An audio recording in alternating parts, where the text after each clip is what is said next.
Colosenses capítulo 1. Pablo, apóstol de Jesucristo por la voluntad de Dios, y el hermano Timoteo a los santos y fieles hermanos en Cristo que están en Colosas.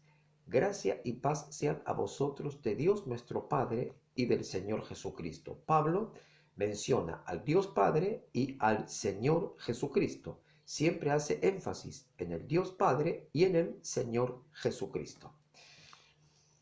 Interesante lo que acota el apóstol Pablo. Dice que eres apóstol de Jesucristo por la voluntad de Dios. Pablo es apóstol de Jesucristo por la voluntad de Dios. Recuerden que los discípulos eligieron como apóstol número 12 a Matías, pero Dios eligió como apóstol número 12 a Pablo. Entonces, ¿quién fue el verdadero apóstol? ¿Matías o Pablo? Ciertamente fue Pablo, porque Pablo dice por voluntad de Dios ha sido escogido como apóstol de Jesucristo.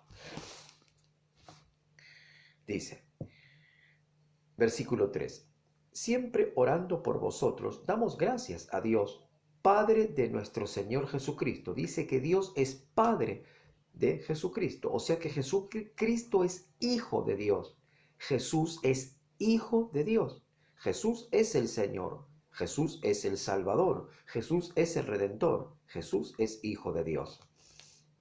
Habiendo oído de vuestra fe en Cristo Jesús y del amor que tenéis a todos los santos, a causa de la esperanza que os está guardada en los cielos, de la cual ya habéis oído por la palabra verdadera del Evangelio. La palabra verdadera del Evangelio, el Evangelio en su estado puro, el Evangelio verdadero, no el Evangelio torcido, retorcido, adulterado y transgiversado por conducta nefasta de hombres que adulteran la palabra de Dios para sacar provecho de la misma. Que ha llegado hasta vosotros, el Evangelio ha llegado hasta vosotros, así como a todo el mundo, el Evangelio llegó a todo el mundo, dice, y lleva fruto, y crece también en vosotros. El Evangelio crece en vosotros, desde el día que oísteis y conocisteis la gracia de Dios en verdad. Recibimos nosotros fruto del Evangelio cuando nosotros oímos la verdad.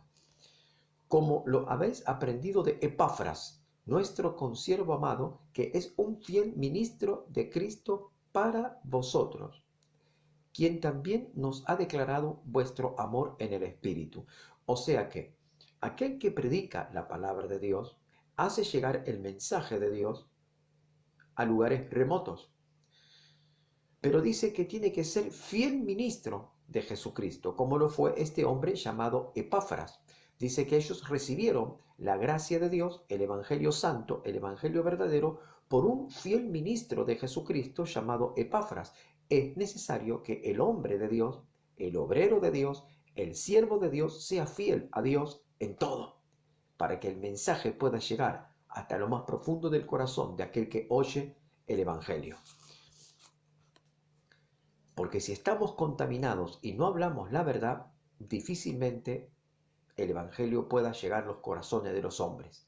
Se requiere del que predica el Evangelio, tiene que ser santo en espíritu, alma y cuerpo, y en obediencia perfecta al Espíritu Santo y a la palabra de Dios, la Biblia.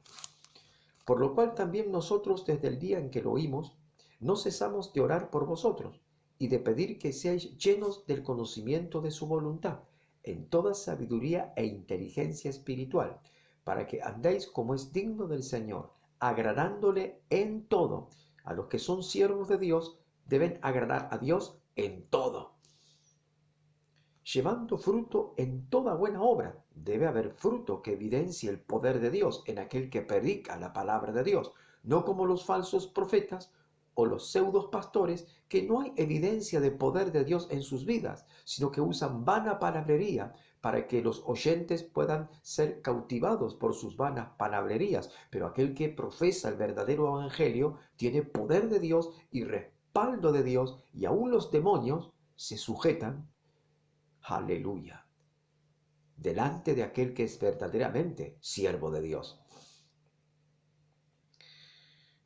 llevando fruto en toda buena obra y creciendo en el conocimiento de Dios, fortalecidos con todo poder conforme a la potencia de su gloria. Dice, fortalecidos con todo poder. El que profesa el Evangelio necesita poder de Dios. Si no tiene poder de Dios, no es un verdadero predicador. O tal vez sí sea un predicador, pero que todavía no está alineado a la voluntad del Espíritu Santo. Pero para comenzar a predicar el Santo Evangelio, debes alinearte primero a la voluntad del Espíritu Santo.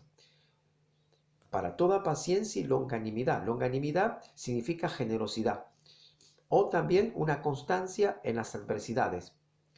Con gozo dando gracias al Padre que nos hizo aptos para participar de la herencia de los santos en luz, el cual nos ha librado de la potestad de las tinieblas y trasladado al reino de su amado Hijo, en quien tenemos redención por su sangre y perdón de pecados. Aquí hay poder de Dios, porque dice que el Señor nos libró de la potestad de las tinieblas, del reino de Satanás, nos libró de la potestad de las tinieblas y nos trasladó al reino de su Hijo amado Jesucristo. Aquí hay poder de Dios, porque se requiere de mucho poder, mucha autoridad para sacar de la cautividad al que está cautivo o al que está prisionero, para trasladarlo a otro reino. Se requiere mucho poder y mucha autoridad. Dios, por medio de Jesucristo, en el Evangelio, concede el poder para librar a aquellos que están sumisos en tinieblas, para darles a conocer la luz y trasladarlos al reino de su Hijo amado. Por eso, el apóstol Pablo dijo, no me avergüenzo del Evangelio, porque es poder de Dios para salvación a todo aquel que cree. El Evangelio es poder de Dios. El Evangelio es la autoridad de Dios. El Evangelio es la orden suprema del Dios Todopoderoso que está en su santo tribunal y que da a conocer a los hombres su verdad. ¿Crees tú en el Evangelio? ¿Verdaderamente tú crees en el Evangelio? ¿Piensas tú que el Evangelio es poder de Dios? Por tanto, entonces tú debes creer en el Evangelio, aferrarte al Evangelio y vivir por el Evangelio, sometiéndote al Evangelio, porque el Evangelio es la verdad.